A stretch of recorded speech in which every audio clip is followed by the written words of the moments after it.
Welcome to my channel English with R.H. Mondal. I am R.H. Mondal. Today we are going to learn English grammar. Today's topic of discussion is principal clause. What is a principal clause? How and where are the principal clauses used?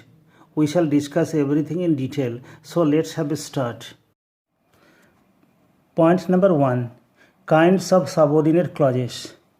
আমরা জানি যে একটা complex সেন্টেন্সের মধ্যে subordinate clause থাকে, কিন্তু subordinate clause হচ্ছে তিন প্রকার। Subordinate clauses are of three kinds. Number 1 noun clause, number 2 adjective clause, number 3 adverb clause. আজ আমরা শুধু নাউন ক্লজ নিয়ে আলোচনা করব। Number 2 noun clause. A clause which does the work of a noun is called a noun clause. যে clause নাউনের মতো কাজ করে তাকে বলা হয় নাউন ক্লজ। কিন্তু নাউনের মতো কাজ করে বলতে কী বুঝবো? আমরা জানি যে একটা নাউন একটা বাক্যের মধ্যে সাবজেক্ট হিসেবে ব্যবহৃত হতে পারে, অবজেক্ট হিসেবে ব্যবহৃত হতে পারে। A noun may be a subject or an object. For example, I eat rice, আমি ভাত খাই। Here rice is the object. এখানে রাইস এই নাউনটা অবজেক্ট হিসেবে বসেছে। তাহলে যখন কোনো একটা ক্লজ অবজেক্ট হবে অথবা সাবজেক্ট হবে অথবা কমপ্লিমেন্ট হবে তখন সেটাকে বলবো নাউন ক্লজ। যেমন example, I no that he is an honest man. আমি জানি যে সে হয় একজন সৎ ব্যক্তি। That he is an honest man, এটা হচ্ছে নাউন ক্লজ, কারণ নো এই ভার্বের অবজেক্ট হিসেবে এটি ব্যবহৃত হয়েছে।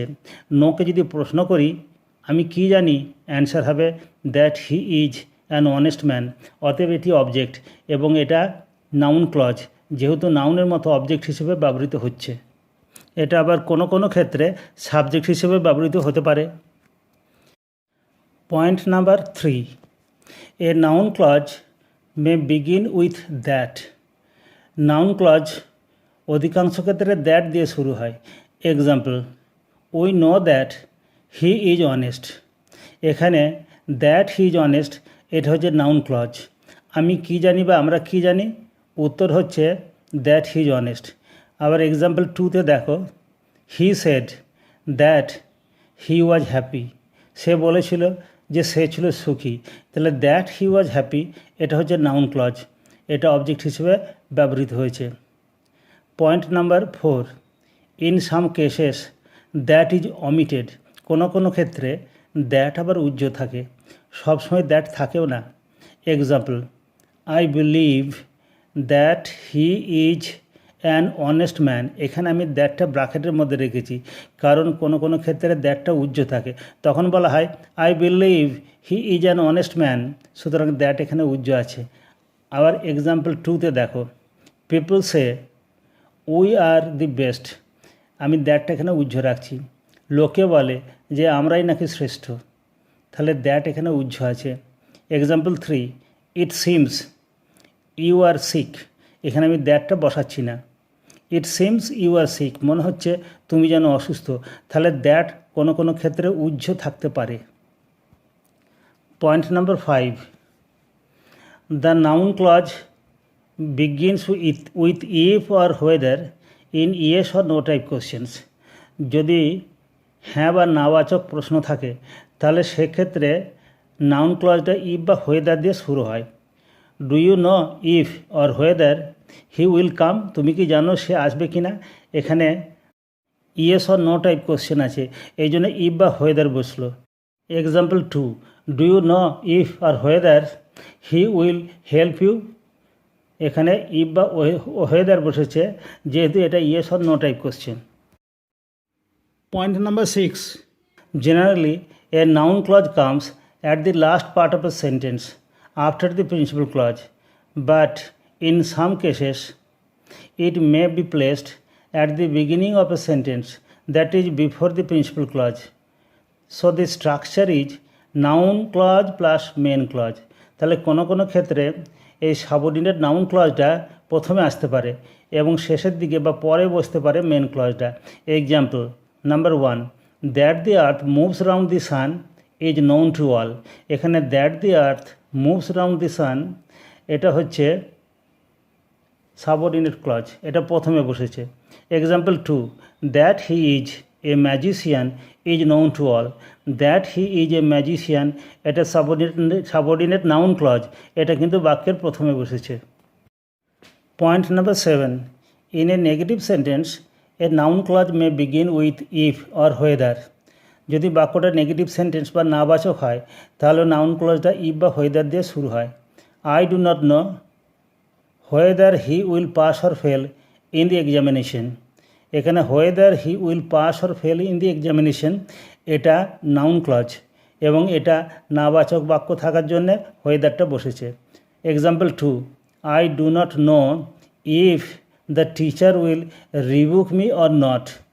এখানে if the teacher will rebuke me or not এটা হচ্ছে সাবঅর্ডিনেট নাউন ক্লজ এবং এখানে বাক্যটা ছিল নেগেটিভ, সেই জন্যে এখানে ইফ বসেছে। Point number 8, a noun clause may come in the reported speech of a direct narration. কোনো একটা ডাইরেক্ট ন্যারেশন এর ক্ষেত্রে রিপোর্টেড স্পিচ হিসেবে নাউন ক্লজ বসতে পারে। Example 1, the boy said where do you live. ছেলেটি বলল তুমি কোথায় বাস করো। হোয়ার ডু ইউ লিভ এটা কিন্তু সাবঅর্ডিনেট নাউন ক্লজ। আমি যদি সেডকে প্রশ্ন করি কি বলেছিল তাহলে সেক্ষেত্রে আমরা উত্তরটা যেটা পাবো সেটা হচ্ছে noun clause. Where do you live এটা noun clause. Example 2, he told me what do you want. সে বলল তুমি কী চাও। হোয়াট ডু ইউ ওয়ান্ট এটা হচ্ছে subordinate noun clause. Point number 9, a noun clause may begin with the words like who, what, when, where, why, how etcetera. Noun clause who, what, when, where, why, how দিয়ে শুরু হতে পারে। এগুলি relative pronoun হিসেবে অথবা relative adverb হিসেবে ব্যবহৃত হতে পারে। Look at the examples. Number 1, who. I did not know who he was. Here who he was is a noun clause which begins with WH word who. Example number 2, what. What বলতে যেটি। I could not understand what he said. আমি বুঝতে পারিনি সে কী বলেছিল। What he said এটা হচ্ছে subordinate noun clause যেটা what দিয়ে শুরু হয়েছে। হোয়াট একটি WH ওয়ার্ড, এই জন্য হোয়াট হি সেড এটা হচ্ছে WH ক্লজ বলা হয়। হোয়েন কখন, tell me when he will come আমাকে বলো সে কখন আসবে। তাহলে হোয়েন হি উইল কাম এটা হচ্ছে নাউন ক্লজ, এখানে হোয়েন দিয়ে শুরু হয়েছে নাউন ক্লজটি। আবার where. Example, I know where he lives আমি জানি কোথায় সে বাস করে। হোয়ার হি লিভস এটা হচ্ছে নাউন ক্লজ যেটা হোয়ার দিয়ে শুরু হয়েছে। হোয়াই মানে কেন। I don't know why he is absent আমি জানি না কেন সে অনুপস্থিত। তাহলে আমি কি জানি না, why he is absent. Why he is absent হচ্ছে নাউন ক্লজ এবং এটা হোয়াই দিয়ে শুরু হয়েছে। পরের বাক্য হাউ মানে কেমন করে। I don't know how to play the piano আমি জানি না কেমন করে পিয়ানো বাজাতে হয়। How to play the piano this is the noun clause subordinate noun clause which begins with how. Point number 10, a noun clause may be used as the subject of a verb. একটা noun clause subject হিসেবে ব্যবহৃত হতে পারে। Example 1, what he is that he is honest is known to all. That he is honest এটা হচ্ছে noun clause যেটা subject হিসেবে ব্যবহৃত হয়েছে। What he said was wrong. What he said এটা সাবজেক্ট হিসেবে ব্যবহৃত হয়েছে, এটি noun clause. Number 3, when the train will come is not known. When the train will come এটা হচ্ছে noun clause. Number 4, why he said this is not known. Why he said this এটা হচ্ছে subordinate noun clause যেটা subject হিসেবে ব্যবহৃত হয়েছে।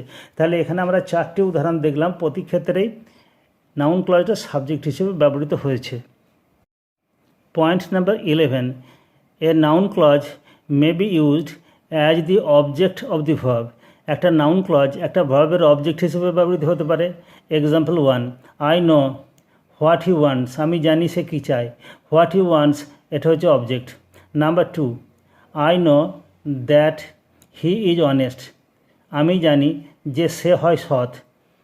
এখানে that he is honest এটা হচ্ছে সাবঅর্ডিনেট নাউন ক্লজ অবজেক্ট হিসেবে ব্যবহৃত হয়েছে। Example number 3, tell me what your name is, আমাকে বলো তোমার কি নাম। হোয়াট ইউর নেম ইজ এটা নাউন ক্লজ, এটি অবজেক্ট হিসেবে ব্যবহৃত হয়েছে। Point number 12, as the complement of a verb, তার মানে নাউন ক্লজ কোনো একটা ভার্বের কমপ্লিমেন্ট হিসেবে ব্যবহৃত হতে পারে। But we should know what a complement is. A complement is a word, a phrase or a clause that is necessary to complete the meaning of the predicate of a sentence। একটা বাক্যের predicate অংশটাকে পূর্ণ করার জন্যে বা ভার্বের অর্থ পরিপূর্ণ করার জন্যে যে ওয়ার্ড বা শব্দের প্রয়োজন হয় বা ফ্রেজ বা ক্লজের প্রয়োজন হয় সেটাকে বলা হয় কমপ্লিমেন্ট। কমপ্লিমেন্টকে বাদ দিলে বাক্যের অর্থটা অপূর্ণ থেকে যায়। এখানে এক্সাম্পল দিচ্ছি। Number 1, this is what I wanted, এটা হচ্ছে সেটা যেটা আমি চেয়েছিলাম। এখানে দিস ইজ পর থেমে যাওয়া যাবে না। হোয়াট আই ওয়ান্টেড এটাকে অবশ্যই প্রয়োজন হচ্ছে, নাহলে বাক্যটা অপূর্ণ থেকে যাবে। তাহলে হোয়াট আই ওয়ান্টেড হচ্ছে কমপ্লিমেন্ট, যেটা এখানে নাউন ক্লজ। সেরকম I hope that he will get the first position, আমি আশা করি যে সে প্রথম পজিশন বা অবস্থানটা পাবে। এখানে that he will get the first position এটা হচ্ছে নাউন ক্লজ, এটা কিন্তু এই ভার্বের complement. This was what I meant to say, আমি এটাই বলতে চেয়েছিলাম। What I meant to say এটা নাউন ক্লজ, এটা কিন্তু এই বাক্যের কমপ্লিমেন্ট, কারণ এটাকে বাদ দিয়ে বাক্যটা অপূর্ণ থেকে যাবে। Point number 13, as the object of a preposition, কোন একটা প্রিপোজিশনের অবজেক্ট হিসেবে ব্যবহৃত হতে পারে। Example 1, our health depends on what we eat, এই অনটা হচ্ছে প্রিপোজিশন, তারই অবজেক্ট হিসেবে বসেছে what we eat. Number 2, the students listen to what the teacher said, what the teacher said এটা একটা নাউন ক্লজ, এ কিন্তু প্রিপোজিশনের পর বসেছে, টু এর পর, সেই জন্য এ হচ্ছে প্রিপোজিশনের অবজেক্ট হিসেবে বসছে। Number 3, he failed in what he tried, সে ব্যর্থ হয়েছিল যা সে চেষ্টা করেছিল তাতে। তাহলে ইনটা হচ্ছে প্রিপোজিশন এবং সেই প্রিপোজিশনের অবজেক্ট হিসেবে বসেছে হোয়াট হি ট্রাইড, এখানে হোয়াট হি ট্রাইড হচ্ছে noun clause. Point number 14, in the place of a noun that is in apposition to a noun, কোনো নাউনের অ্যাপোজিশন হিসেবে বসতে পারে। Example 1, the fact that the earth moves round the sun is known to all, তাহলে that the earth moves round the sun এটা হচ্ছে noun in apposition.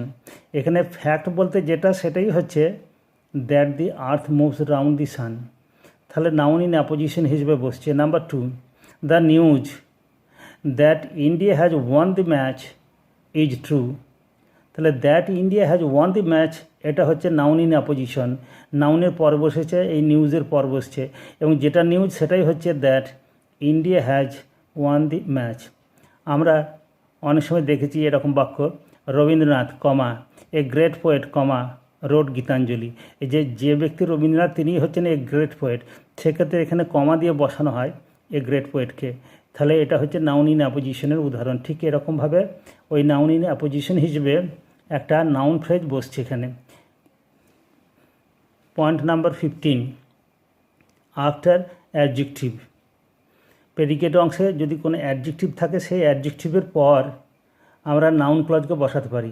Example 1, I am sure that you will succeed, আমি নিশ্চিত যে তুমি সফল হবে, শিওরটা adjective, তারপরে বসছে that you will succeed. Number 2, I am happy that you have got a job, তাহলে that you have got a job এটা হ্যাপি এই অ্যাডজেক্টিভের পর বসছে। Example 3, I am certain that you will miss the train, তাহলে that you will miss the train এটা noun clause, এটা certain এই অ্যাডজেক্টিভের পর বসছে। আজ তাহলে এখানেই শেষ করছি। আমার ভিডিও যদি তোমাদের ভালো লাগে তাহলে অবশ্যই লাইক, শেয়ার এবং সাবস্ক্রাইব করবে। আর আমার ভিডিওগুলো যদি দেখতে চাও তাহলে ইউটিউবে গিয়ে লিখবে English with R H Mondal,